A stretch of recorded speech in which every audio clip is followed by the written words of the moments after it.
Cennet hurisi sen, senin ettiğin dualarla işe çattı başım. Elini samaya aç, sen beni dualar et. Merhemin dualarla yoldalaşım, dolaşım. Ey sultanım anam, sana kurban edeceğim. Altın adımları altına toprağı olarım. Ne kadar kucalasan da ölmeye hazır değilim. Bir gün ölsen eğer, bir gün ölsen eğer, ben ne cezar olarım.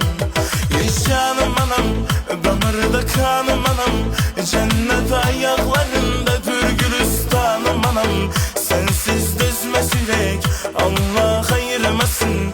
Kederi zulmet ile geçer sensiz anam anam.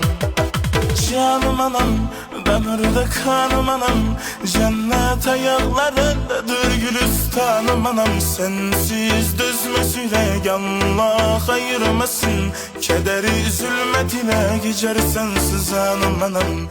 Allah'ım, o'zing bolaginamni panohingda saqlab yurgin. Hamisha ishlarida omadini berib qo'ygin. Allohim, o'zingdan o'tinchim shu.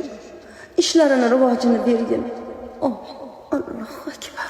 Kederi zulmet ile geçer sensiz anam anam.